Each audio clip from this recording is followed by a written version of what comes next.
So my first question is all about your personal story. So I'd love to hear, guys, how your personal story is connected to the topic of women empowerment. And I'd like to start with Christina. So, hi, I'm Christina Garidi of Eudaimonia Coaching. Is that better? Of course. It's on? Yeah. Okay. Can you hear me? Yeah. Okay. Good. So I am the founder of Eudaimonia Coaching UK, which is a purpose coaching business, and that really happened, and Alexandra knows this, when I lost my purpose in my professional career. So I had to somehow find it back. I had to find meaning. Since then, I decided, or the best way to find it is to set up a company and actually help other people do it, and through it to discover my meaning.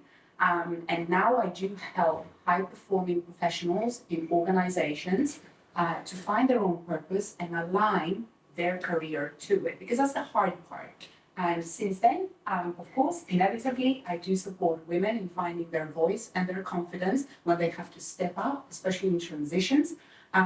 But also, I have been very much on the ground with business owners who have to deliver that for their teams and organizations.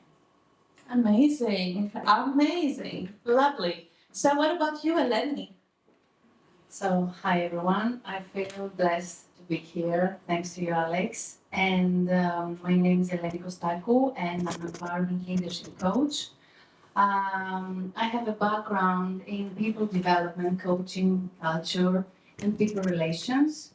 And I'm very keen on women empowerment because my first job at my 24 years old, as I was 24 years old, was to help women throughout domestic violence. So it was a really hard working experience, but gave me all the support and all the strength to help other women. That's the starting point, to help other women to be and to feel more empowered in order to live their real life. So from this point, I continued with an international company as a people leader and helped women and men to unleash their potential and find their purpose throughout their career path. And that's how we met. I was so fascinated too, because we partnered, and now we're friends. But you used to be my client, And here you go. I know firsthand. I know firsthand how dedicated you are when it comes to this topic. I'm so inspired by you constantly. Stefania, your turn. Thanks so much. Good afternoon, everyone. Here's the excitement. I'm so excited and so honored to be here today with you all. And thank you so much for the invitation. I am a talent acquisition specialist. I've been in the tech industry, the last 6 years. I have a background in retail, managing teams. As you probably know, in retail as well as everywhere, women are everywhere. I have always felt this drive from within to help, but not just women. Let me tell you that I decided to do my master's in HR because I was very much drawn by how do we hire people, how do we make them, how do we develop them, how do we empower them at the end of the day. And although I'm extremely passionate about developing people and empowering people in general, and for women, it's something that is personal. It's like a personal challenge. And that's why I'm here today. I hope I'm excited for the discussion we're going to have. Me too. I'm so excited. And the way I met Stefania in the first place was via an event at Cisco. And I was so inspired by her work with women, trying to support them and inspire them and actually show them how they can pursue a career in technology, how easy it is, that it is accessible, and she was there to support them at every step along the way. And I was like, wow, that's fascinating. We need more people like you in this world. Yes, of course. Can I just give huge kudos to my colleague Danielle over there, because he was the one that organized that amazing event that got us together. So, Can we have a round of applause?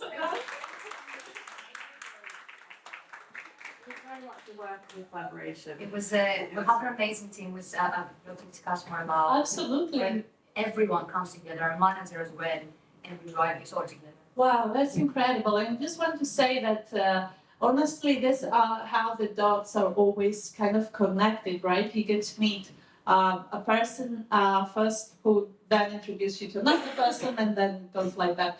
So that's the beauty of networking, I guess. So my first question is all about stress and anxiety. The main reason is because, I don't know about you guys, but 8 out of 10 women in my inner circle, they're either constantly stressed and anxious, or they are obsessed about their careers, or they have lost any connection with normality. What do I mean by that? The other day, a very good friend of mine said, you know what? I keep attending meetings at work and fantasizing that something happens and I just walk out of that room and I never go back again. I was like, wow, amazing.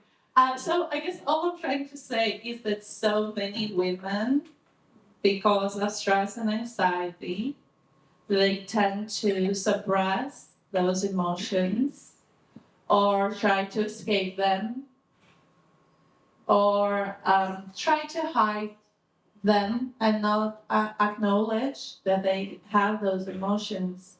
And I used to be one of those people, so I know very well how that feels. But it's interesting because according to a recent study by Gallup, the study shows that 77% of women experienced burnout last year, throughout the last 12 months, which is really quite alarming. So I guess when it comes to stress and anxiety, I'm just wondering what are some of the primary strategies that you would kind of recommend, and are there any kind of shortcuts or any kind of hacks or best practices?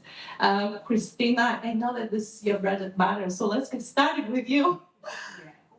What I would say to this is, cut. What I would say to this is that let's get straight to the point. We can name all of these symptoms when we feel stress and when we feel anxiety, and it can happen consecutively in our life. But we can name it imposter syndrome, we can name it time management, we can name it a toxic culture, and these things do exist. But I think my bread and butter in this is that I actually know that the symptoms are always going to happen because, in essence, we, the external world is what's happening within. So I'd say get straight to the point, diagnose that this is worth at risk, basically, in these situations. And there's no other quick tip apart from actually building it up. That's this is the foundations when it comes to manage stress and anxiety and regulate our nervous system. So Eleni, I know that you work with many professionals. When it comes to stress and anxiety, we know that in many cases because of work-life imbalance. So what do you suggest to those kind of HR leaders who want to support their female employees to achieve a greater work-life balance? Well, when I meet HR professionals, leaders, I always ask them what do they do with their own work-life balance. Mm-hmm. So, HR professionals are not always aware of their emotional status. So I always encourage them to reflect on what is happening inside them in order to be role model for employees. Because you cannot take care of anyone if you cannot take care of your own self. And I see many HR professionals that get burned out and cannot help effectively their teams. The first one is this. The second one is HR professionals should take care of the managers and the leadership team too, because the managers should be trained how to lead effective meetings, regular check-in meetings with their teams, and feedback meetings in order to check always the status of their employees. Employees nowadays, you know better from your surveys, suffer from mental diseases, and there is an increase. So managers should always be aware of what is happening. Then I should encourage HR departments and HR professionals to have supportive policies, such as parental pet leaves or child care assistance, and give flexible working environment, because employees take care of their children perhaps, but they are children themselves and have parents that grow up and they need to be taken care of. Within our community of HR leaders, I said, how many of you do you kind of secretly struggle with burnout? And I was kind of shocked. So it was 85%. I was like, healers, because this is how I see HR leaders within our society. They do need healing as well, and they do need to be kind of prioritized, because these are the people who everyone goes to for support and help and inspiration. So that's really important. Now, Stefania, when it comes to candidates trying to navigate the challenges of anxiety and stress, while at the same time they're trying to pursue better career path, or to get, find the next job, or to get the promotion, or whatever that is. So what are your kind of best practices and your own kind of piece of advice when it comes to overcoming stress and anxiety? Preparation is key. So prepare is the motto, and that will make you feel much more confident. It's just the confidence that we need. It will take at least 50% of the stress, especially as a candidate, when you're applying to a job, when you're going through an interview process, when you're going through an offer process. So the more you prepare, the better you will feel, and you will have a competitive advantage. Because trust me, as a recruiter, surprisingly, 20% of the people that apply an interview, they're actually prepared. So it shows up. And second of all, I would highlight how important it is to ask questions. And when I say questions, don't just ask questions, for example, throughout the interview process. You can find the hiring manager, the recruiter's details, and in advance, ask questions before. Ask questions throughout the interview process when you're meeting with the whole team, and ask questions after as a follow-up. And that, again, will give you competitive advantage, because not many people are so daring, and we need to be. We have that in our DNA. It's just that we need to go out and be brave and be bold. So remember to be curious and inquisitive. Another thing that is important, I think, is having a growth mindset. When you're a candidate, you're gonna have a lot of failures. I don't know how many of you, when you have applied, you just get a job in one go? No. That would be ideal. But because of that reason, it is extremely important to have that growth mindset. That means that every obstacle that you see, somebody rejected you, for example, you're seeing it as a learning opportunity rather than a failure. It is not a failure. It is not personal. Nobody knows you when they see a CV, if they get to see your CV. So switch that mindset, because when you see the failure as an opportunity, it's just different. You're open to opportunities, you're open to learning, you're open to feedback, you're open to learning new skills. And the last thing is what the ladies have said already about well-being, which is the reason that we're here as well today. When you're navigating a job search, it's going to be tough, and you're going to have your ups and your downs. So take care of yourself. Make sure that you engage in activities that you like. I asked a friend of mine recently that is going through a job search, and it's quite intense. What did you do last week about yourself? Just about yourself. And she was really looking for a response. She couldn't give me one. So just make sure that you just do the things that you love, because that will return back. Thank you. Amazing, amazing. So I would like, my next question is all about imposter syndrome.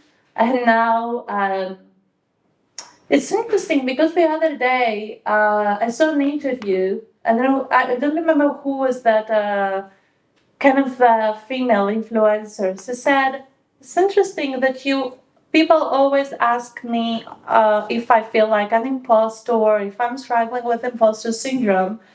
But no one ever asks my husband if he is ever struggling with that. And it made me thinking, I was like, why is that? Is it because we expect women to feel this way? Or is it because men feel this way too, but it's just not kind of okay when it comes to society to actually ask this question? I don't know, but it's food for thought. So when it comes to imposter syndrome, myself felt like an imposter for more than 10 years, which eventually, it was because I was a workaholic, right? Let's be honest.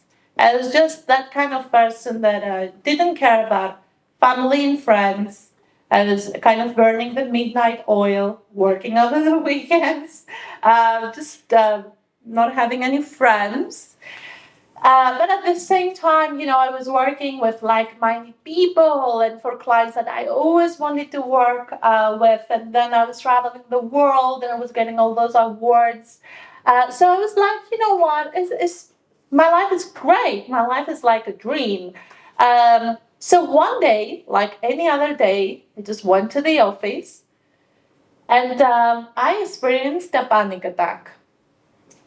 And I didn't see it coming because I was in love with what I was doing day in, day out. I was like, what's that? I thought that this is happening to people who actually hate their jobs, wake up in the morning and they don't want to go to the office.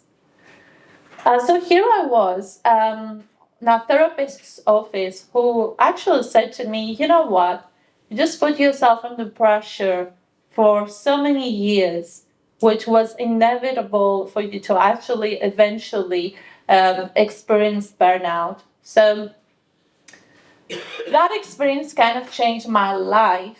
And it became my life's mission to actually first help and heal myself and then support and serve our community.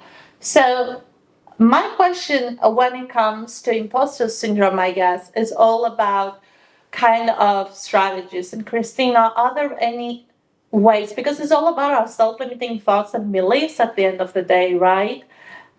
So is there any way that we can actually prevent this or change our self-limiting thoughts and beliefs? And how? I mean...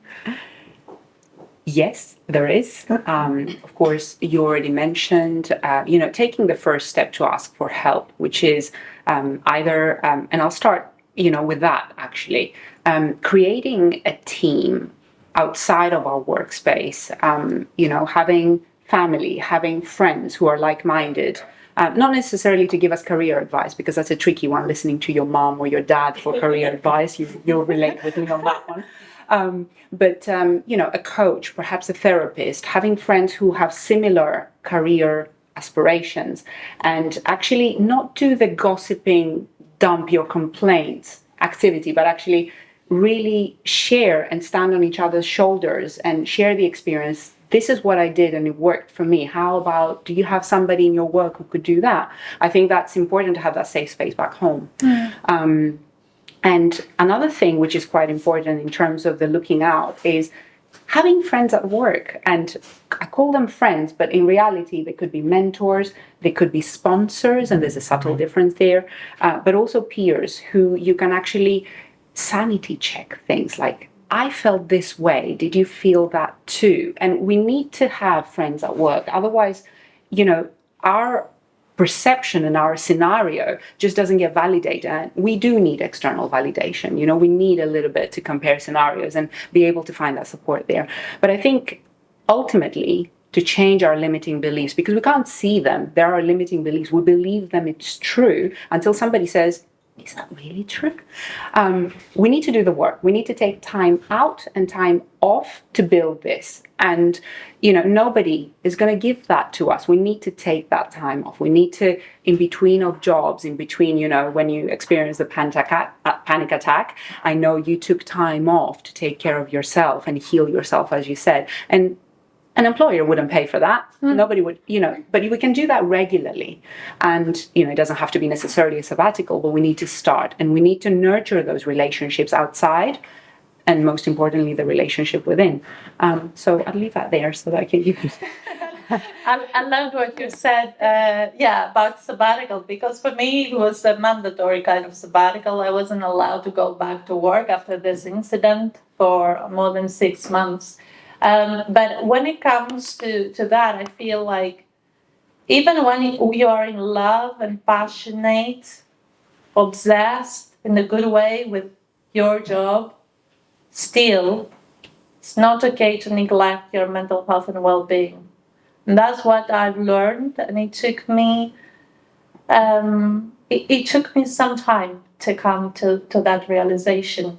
So I guess, Eleni, what are some kind of effective strategies that you would like to share from your perspective when it comes to women building trust and kind of confidence?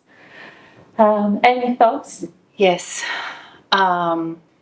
First and foremost, I think that coaching and mentoring, as Christina mentioned previously, is very effective. It's a very effective strategy, and in this way, women can be helped in order to embrace their vulnerability, their dark sides, their weaknesses, their shadows, everything, and embrace their wholeness. Because many women, as you mentioned, suffer from imposter syndrome and self-sabotage. Okay.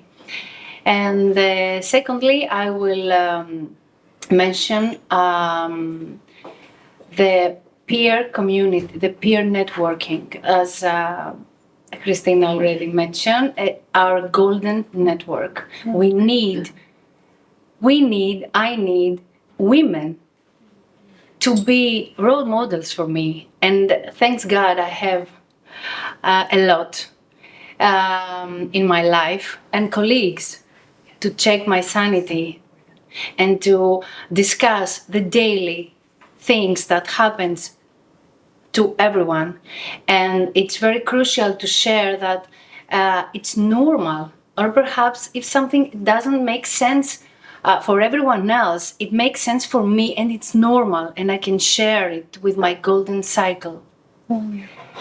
And then I will encourage women to update their skill set, whatever they would like to achieve, and if this goal is linked to their purpose, and not only set goals, but be aligned with my values and purpose, to update my skill set. Amazing. So that's I love what you said about the skill set, because it's interesting. The other day I was just thinking about a certain kind of somatic practice that a friend of mine actually taught me, and I was like, I'm in this world of mindfulness. How come I've never experienced this before? It was an amazing practice, and I felt so healing and so cleansing and so uplifting. So I said to myself, you know what? Yes, I'm in mindfulness. Yes, I'm in well-being. I might be a coach, but things are changing every day, and there are so many new tools and ideas, and I need to be more open-minded and explore more. So I gave that promise to myself.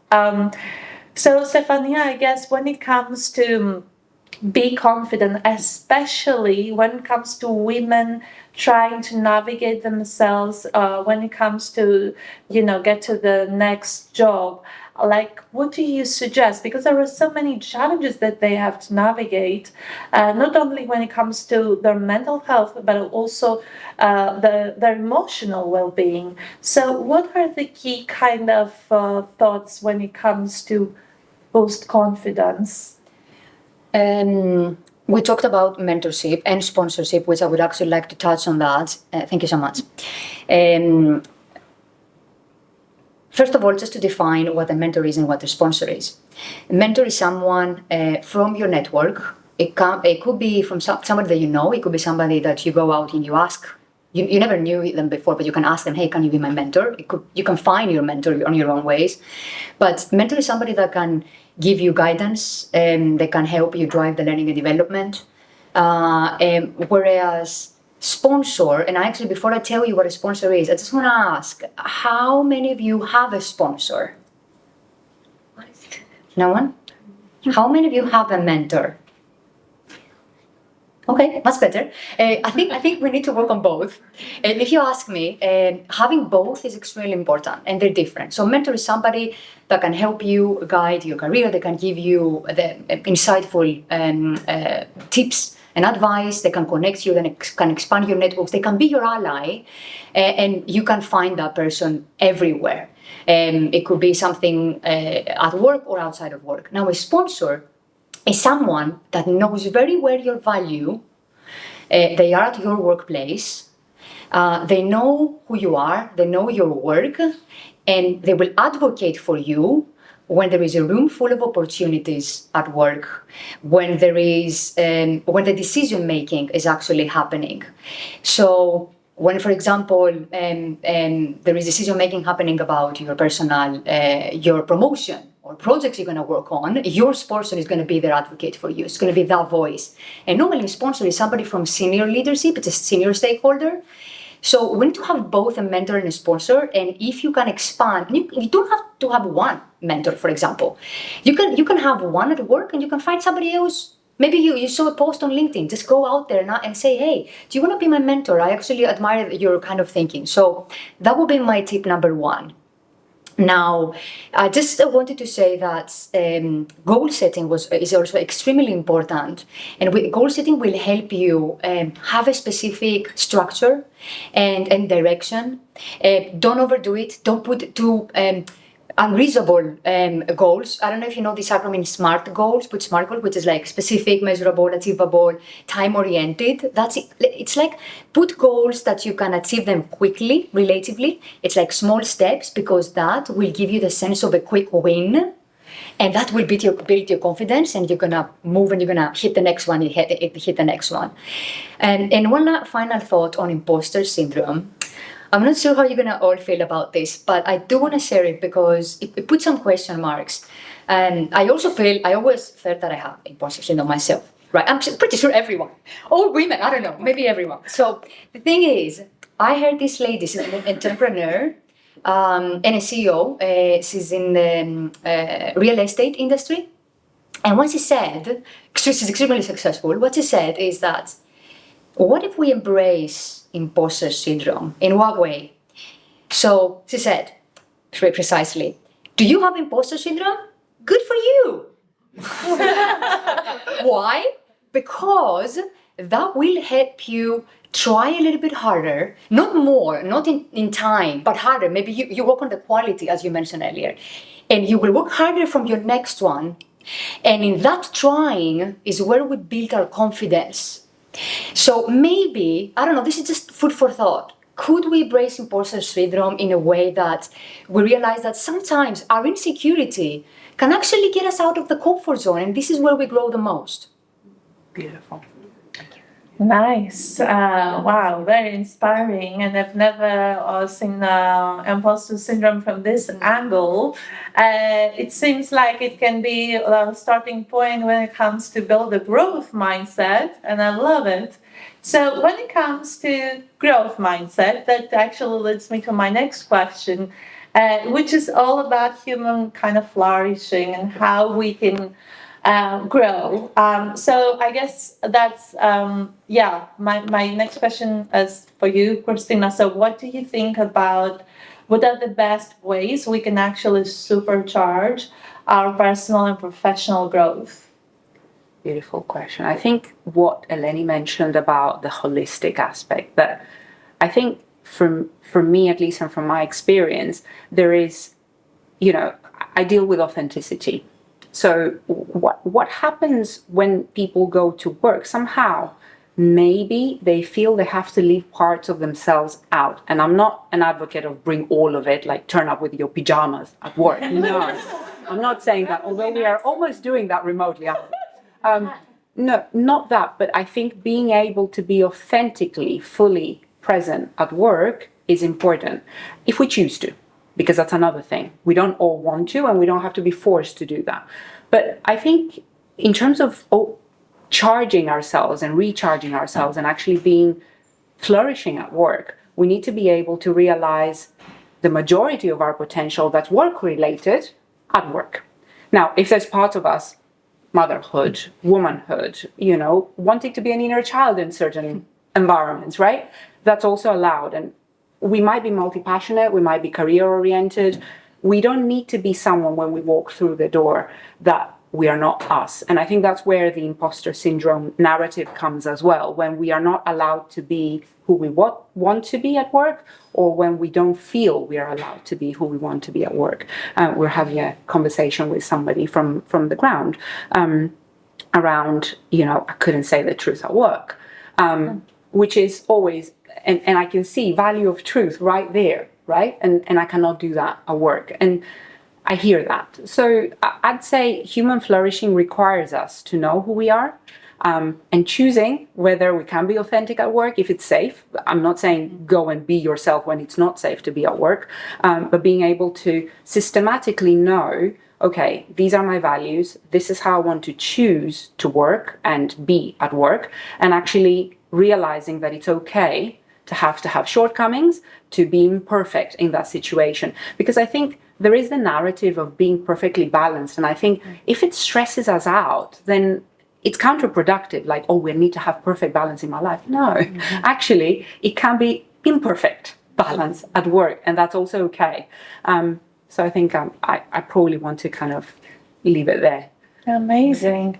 I think the thing that you cannot bring your whole self to work.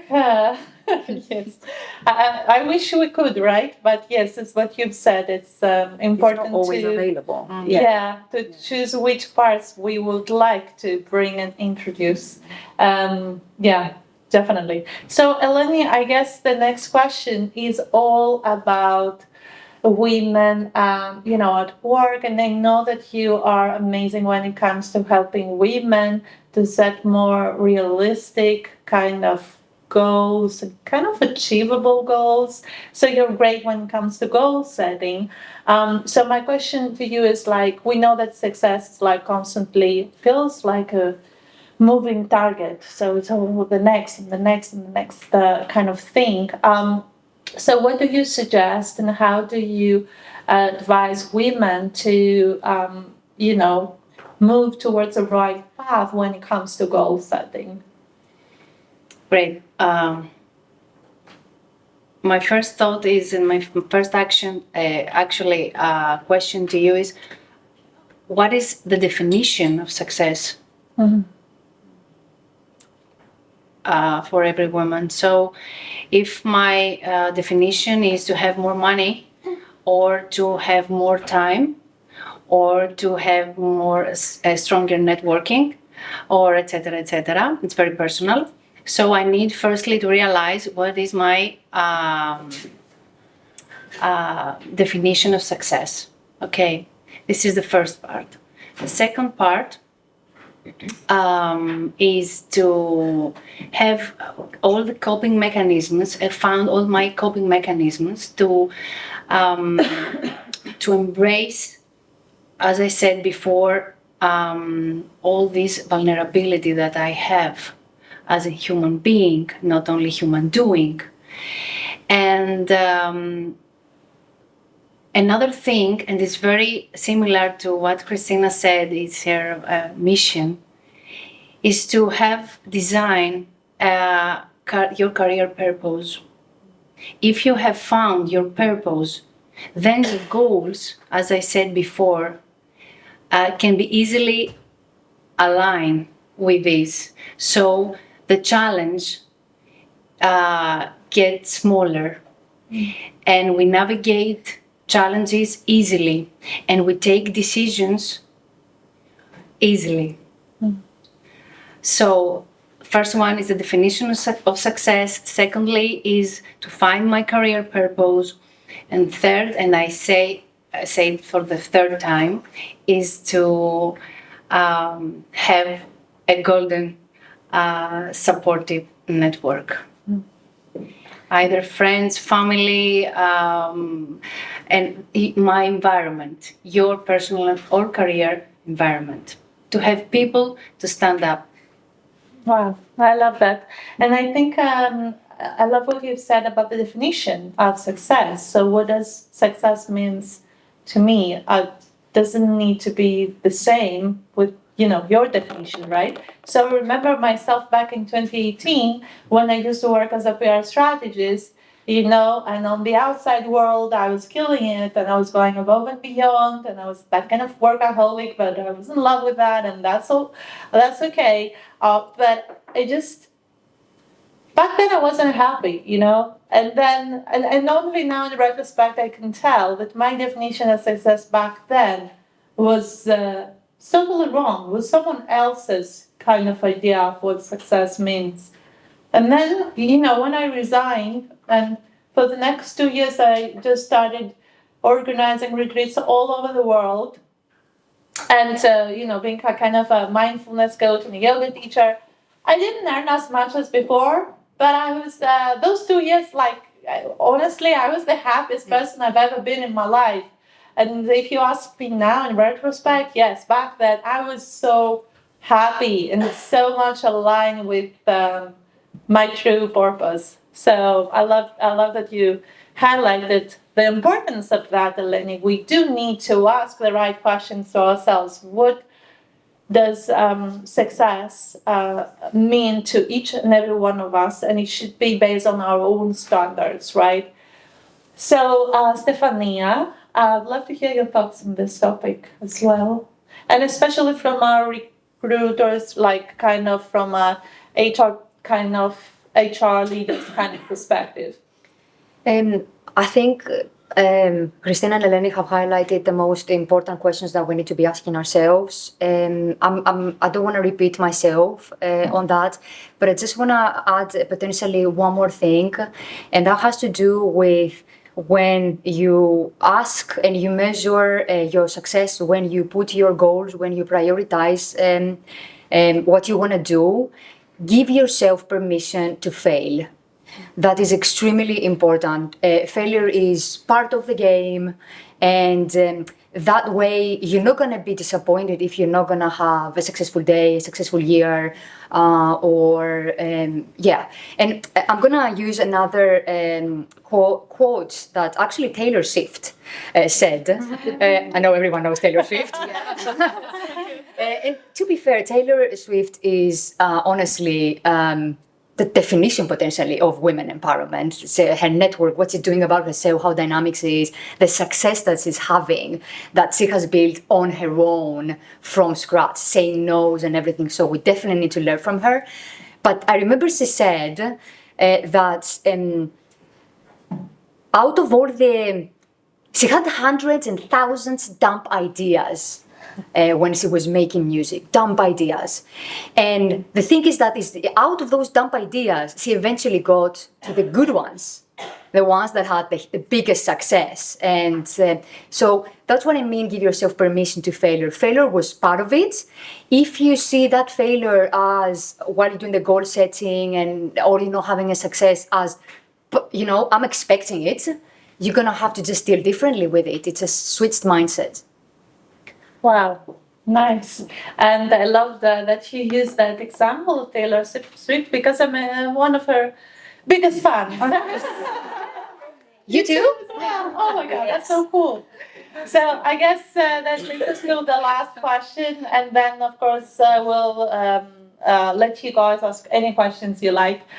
So I guess my last question is all about any kind of actionable piece of advice that you would like to share with our audience, and just anything that you would like to share when it comes to women empowerment. And it can be a hack, it can be a shortcut, it can be a best practice, it can be something that you feel like it can be helpful. And I will start with you, Christina. Can you just let us know how we can achieve personal transformation while at the same time prioritize our mental health and well-being? And do you have any kind of piece of advice when it comes to this topic? Yeah, so look, as I said, I'm not a personal believer of perfect, ideal notions of balance. I think trying to achieve that is probably more stressful. And if it's more stressful, then sod it off, because, you're already kind of setting up yourself to fail. And this is not what we want. Allowing space for failure, though, and kind of figuring out what works for us. I do believe that personal wellness is synonymous to professional success. If you don't have one as a cornerstone, you can't build the other. Definitely think that instead of stressing about what's the perfect balance of our role models, perhaps, it's good to have role models and try what they do, but actually be okay to be authentic and say, that doesn't work for me. Like we've got, a network, and, Jenny will relate, like they wake up at 5 o'clock in the morning. I mean, good for them, bless them. But no, this is not me. And it's important to be able to say our no's, like you already mentioned, like having the boundaries and say, you know what, this is not me. I respect the people who do it, but not. And another thing that I will double down on is what Eleni mentioned. It's so important. Like when I lost my professional purpose and Jenny was there and we were working together, I went on a very existential journey of finding what success is for me. And in the end, I ended up with a universal model for success, which I call the Eudaimonia model, which is my company's name. Mm-hmm. And I think it might be worth sharing that because it kind of, really aligns with what we're trying to do here. If it's too stressful to start with purpose or with big ideas of success and so on, I would urge you to remember the 3 pillars of the eudaimonic success model, which is value, belonging, and respect. And I will build them up. But really, whatever we value, just start tracing what is worth for you, what is valuable to you. And whatever you find is valuable for you will be valuable to others too, naturally. If you dedicate yourself and you actually decide that, okay, this is valuable for me, I will give it my best, then others will see it. And, that is a transformational moment, I think, for us. It doesn't have to be the big thing, the purpose, all of that. And it comes from a purpose coach, by the way. Start with that. Start with a small step of what you value. People will see value in you and others will value it in this way. And you can start creating that exchange. The next pillar is belonging. Once you find what you value and you're authentic about it, you will naturally attract a safe place around you, like your peers, your golden circle, Eleni mentioned, your board of directors, like, your mentors, your sponsors, your peers, your friends at work, but also outside. And you will create a safe space. Even if your employer doesn't give you that safe space, or your team specifically, if it's a localized problem, you will have a safe space. These people will be able to recognize you, and the more you interact with them, you will build your own self-respect, which is the 3rd pillar. And when we are being respected by others, what happens? For you. Thank you. Having a golden circle, an example of, girl, Mike. So what happens when we are interacting already within that safe environment? There's a magical moment where we feel the respect of others and we start respecting ourselves. And what happens then is that we have earned respect, which means we have the power. And you can only get power when you have earned it and when you give it. So you only earn it when you give it. And I would say that literally for women, us, if we want to have power, and I dare to say the word power, it's about empowering.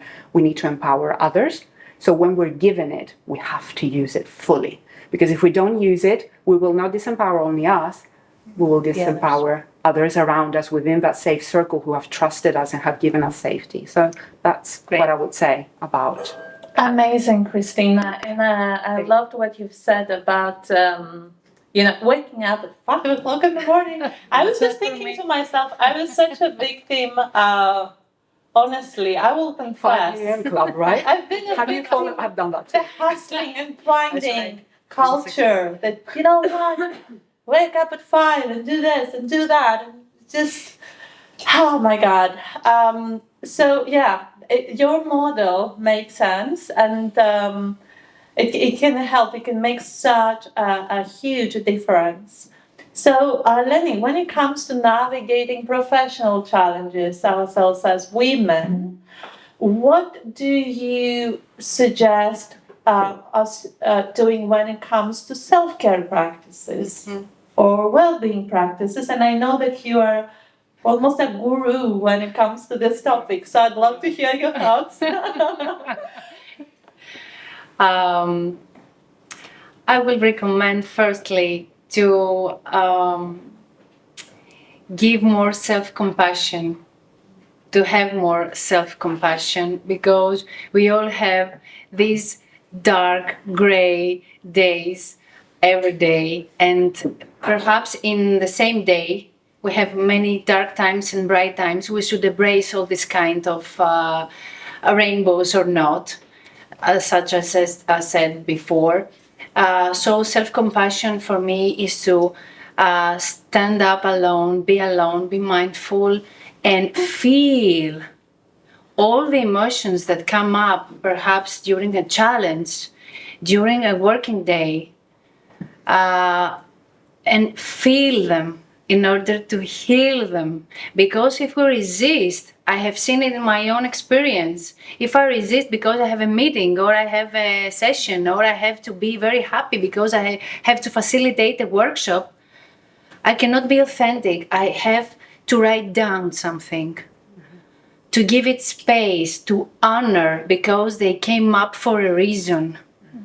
Don't suppress this kind of difficult and uncomfortable emotions. Emotions are not bad or good. They're all useful. So if I feel one day depressed or feel very heavy and feel some days perhaps I feel embarrassed or guilty or have something special, I always give time. I have me time. I isolate myself and write down, hear my music, and feel all these uncomfortable feelings. And then the magic happens. The other day or 2 days ahead, I feel more shiny, and I don't feel this weight, and I feel that people are looking at me and they respect this period, and I act perhaps as a role model for them because I feel vulnerable and they let themselves feel vulnerable too. And it is okay. I love what you said, and honestly, since the day I met you, one of the things I've learned from you, because you inspired me, was how to be unapologetically myself when I have this bad days, and I'm so grateful because I've learned that from you by just watching you doing that exact thing yourself. So you've been my role model when it comes to that. I can say that for sure. And then when you said about the emotions, I just think, for me, the main reason why I couldn't digest, metabolize, kind of process my emotions of stress and anxiety for many years, it was simply because I didn't want to acknowledge them. I didn't want to stay with them because I didn't know what to do with those emotions. And third, it was a sense of guilt, like, oh, who am I to complain?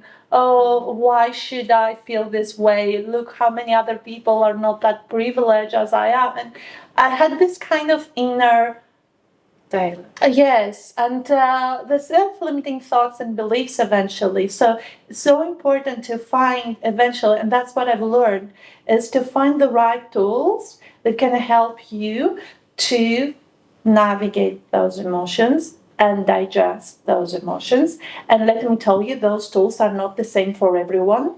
I do not recommend meditation because I personally love meditation. I say find the right tools for you. And to be able to find those right tools, you first need to be open enough to explore this world of well-being and mindfulness and try different things and be like, you know what? I'll try tapping and I'll try somatics and holotropic breathing and this and that. And then what am I going to do is I will mix and match my favorite tools and I will create my own kind of personalized well-being toolkit, my own well-being menu, my own non-negotiables. And then little by little, those things have this kind of compounding effect. And one day you wake up and you don't feel at your best, but you just give a few moments to yourself and you know what to do to not just escape those emotions, but be okay not being okay.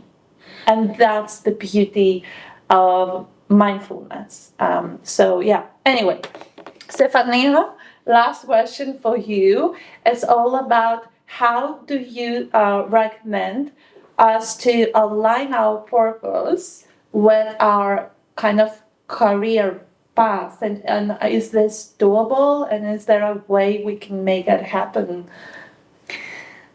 Thank you so much. Thank you. Purpose is a tricky word. What I'm going to say is that don't be disappointed if you haven't found it yet. I don't know if you would like to confirm that. If you're currently not working somewhere that in a company that an employer, anybody that doesn't offer you resources and tools that can help you find your purpose, and I'm going to touch on some tips around that. Eudaimonia it could be a starting point. Like find someone in your network that can help you. Maybe they've done it already. Also experiment. I recently read that when we are, every time that we're learning a new skill, it could be anything at all. It could be learning swimming, or it could be, I don't know, learning about AI because you want to become experts in the new AI era. Anything at all. The more you do that, throughout that process, you're changing and you're finding new doors that are open to you that you didn't know before, because when you're learning a new skill, you're just learning new things about yourself. So just experiment and just get out of the comfort zone. I know it's like a cliche, but if you don't make the decision to do something different, one of the quotes that I absolutely love is, let me just remind myself a little bit quickly, because it says, it is, oh my God, I haven't read that for a while, but it says that it basically says that in order to have something in life that you never had before, you need to do something in life that you've never done before, right? You can't expect that you're going to be doing every day the same thing and then life will happen to you, amazing things will happen to you, you're going to find your purpose all of a sudden. So just experiment, explore, exactly, explore. And you can explore yourself in the meantime, and in that way you're going to find your purpose. Now, if you're working in a company, any company really, ask your employer, ask your manager, how can they help you finding that purpose, right? Don't hesitate to just get out there, because remember, you drive this, nobody else. Like, the Golden Network is absolutely amazing, but nobody's going to drag you from your hair saying, hey, you have to go. If you don't get up there and drive this, it's not going to come on its own. So ask your employer, what else can I do?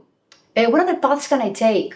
What other development opportunities there are? That way you're going to find your purpose. And was there anything else I wanted to say? I think that's it. There are programs. The last thing is, there are programs in companies that sometimes we don't even know.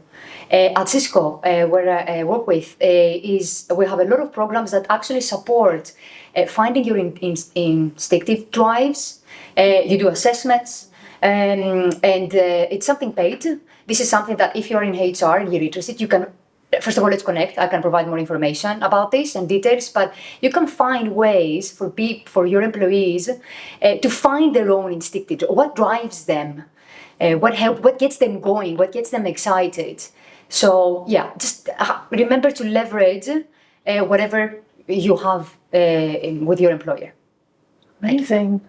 Amazing. Thank you so much for sharing, and I'd love to hear more about this, the last kind of way where you can find your purpose, and still on my destination.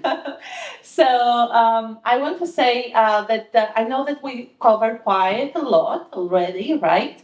But please feel free to raise your hand if you have any questions, and please let me know.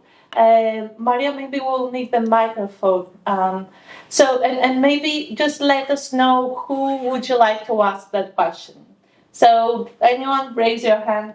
Kate, there on the back.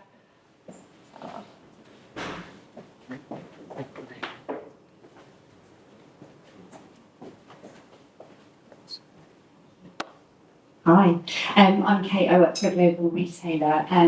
It's been really great hearing everything you've said. I've got loads of food for thought. It might be for Stefania, maybe? Yes, you can call me Steph. However, it opens it all. I'm thinking that a lot of the population, the associates that I work with in the company, are very early in life, early in career. And they have so much potential. And one of the things that we were thinking about is mobility within. And I just wondered if you had any practical tips on how to build that and lean into building an internal network. Now, the tough thing with this is that they are very, as I'm sure that lots of us said, very busy. They're just getting the job done. They want to kind of come in and go home. However, early in life, early in career, there is so much opportunity for them to be able to expand that and utilise a big company. So I just wondered, on practical terms, how we could, as partners, enable that and tell them the benefits of it. Thank you so much for the question. At Cisco, we have this program, and since we're talking about women empowerment, it is sponsored by an employee resource organization that we have, Women of Cisco, and it's called Women Executive Shadowing Program. So think something like that would have been spot on if you want to target it for women or everybody. It could be all inclusive, right? Where what happens is that you could have, for example, your early career employees shadow executives on the day-to-day activities. And that will give them huge exposure, lots of networking that they're going to need eventually at some point. And I highly recommend also, I don't know if you already have employee resource organizations. You could have, for example, one that you have buddies that you connect them with, for example, your early careers, and then navigate them through their own personal experiences. It could be something like mentors, so you can match people with a mentor. That would be two things that come top of mind. Pleasure. Would you like to? Anyone else? Any questions? Don't be shy. You can ask anything you I like. can add something for Kate. Of course. I'm a product of a graduate scheme, placement scheme, where I probably covered about 16 departments within a 2-year period. And that was extremely helpful to see different microcultures, but also different operational businesses.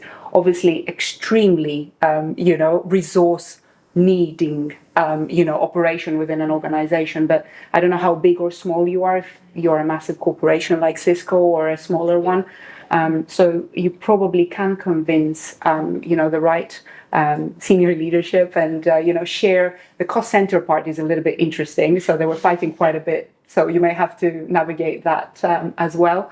But I think in creating young leaders that will be equipped to stay in the organization much longer, because we left in 2 years, which was not very helpful for the organization. We knew the business and we left and we went for consulting, which was not a good thing for the organization. But I think if you nurture that, you might be able to keep them for longer as well, because if they're already working and mentoring and buddying with mentors and senior leaders, I think, that these relationships will carry on, hopefully. Any other questions, guys? Hello. Hi, everyone. Yeah. My name is Yohan. Thank you so much for putting this together. I'm glad I came. Thanks for coming. Thank you. At the last meeting, so I had to get a school mom to get my boys. So my case is that I wanted to ask, do you have any specific advice for a career pivoter? So I'm a medical doctor by training. My background is in emergency medicine. But my lifelong passion, as I discovered my purpose, was love for people. While even at work in the department, they used to give me the award Mama Bear, because I was one who always hovered around the newbies, because I had a really steep learning curve when I moved to the Republic of Ireland to start my training, and I just felt I should pay it forward. So I always looked out for that person who was wobbly at the beginning. However, hasn't been easy. Expectedly, it was easier said than done. I started with strength finding, so I did my Gallup lifting strength, so I did the 4 reports. I did the Colby cognitive test as well to know my instinctive strengths. However, I've had a challenge really trying to curate myself and present myself in a CV format. Okay. Yeah. And I just wanted to know if you had any specific advice to that. Thank you. Stefania, would you like to go Yes. first? Steph first, Yeah. and then Yeah. perhaps I can add. Yeah. more Thank you than- for your question so much. Thank you. Yeah. The good news is that it's a relatively small room, and hopefully we can hear each other even without a microphone. First of all, you don't have to know. Never be harsh on yourself that you don't know. Even as a recruiter, I can guarantee you that if I try to put together my resume or a cover letter, I am struggling. I'm struggling. It's not easy. It's not easy to find a way to present yourself. You can do it sometimes easier for others. And when it comes to yourself, you're thinking, where do I start? First of all, start by writing down on your computer anywhere you want. What are you good at? You already said a couple of things. So what are you good at? What are your strengths? What are your achievements? What are the things that you're good at? Ask your network what they feel that is your strengths, and put these things down. Because the thing with the resume is that how can you tell apart from just how can you tell from a resume what is that personality behind? I mean, that this is the struggle. So first of all, put those achievements, strengths in writing. And then be creative when you want to present yourself to somebody else, and how you present yourself. Because a piece of paper is I'm really sorry, it might sound harsh, but it says really nothing. It's just another piece of paper like everything else. Whereas if you find ways, and actually my manager, who's an absolutely amazing mentor, sponsor, coach, everything, she actually gave that advice at some point to myself, because I wanted to give to somebody else, and she said that they need to find a creative way to present themselves so they can stand out. You have to build your employer branding. That's what you need to do differently. And I don't know, that could start from LinkedIn. If this is your professional network, it will be Facebook. Show people your unique value and be creative on how you show it. I can share in person more specific tips on how you can be creative on that. Hopefully that kind of helps as a tip. Yes, it occurred to me, so this is part of me being creative. So when I saw that the CV thing was getting too difficult, I said, you know what, you need to start talking to people rather than sitting behind the screen. So every week I go on LinkedIn, on Eventbrite, and I pick an event. So this morning I went to the World Happiness Conference because I said, you know, if you want to move into well-being and people, hang out with people like that. You know, so this is one of the things, to get to meet people, because it's people who recommend people. Yeah, exactly. Not bots, not the ETS. And look at how many people, how many new connections you got today. Imagine if you do that on a specific, I don't know, monthly basis. I don't know how much, but you can define that.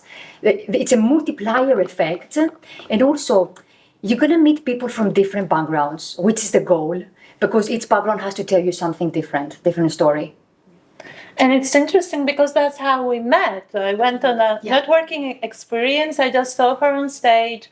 I loved her style and her approach and how authentic it is. And I said, you know what, I want to talk to you and I want to find out more about your background and let's connect. And that's how we actually, for me personally, you know, guys, honestly, if there is one thing that changed my life and supercharged our growth as a company, is I gave that promise to myself, despite I'm a big introvert, to attend 2 networking events every week. Wow. And by the end of every networking event, I always make a promise to myself that I won't leave, I won't walk out that door before I go proactively and introduce myself to 3 new people. And I cannot tell you how much this has served me over the years. It has been a game changer. And I thought someone had told me this years ago. But for me, that's really, really helpful. I want to say big thanks to this inspiring speakers. And I'm so really excited to be next to you. And we had this incredible conversation. So thank you for accepting my invitation in the first place. And I want to say big thanks to all of you guys for being here today and just investing your energy and sharing your vibes with us. And I hope you're going to stay longer so I have the chance to talk with each and every one of you. So thank you so much for attending. Thank you for joining. And let's keep the conversation going in our networking session. Great. Thank you, guys.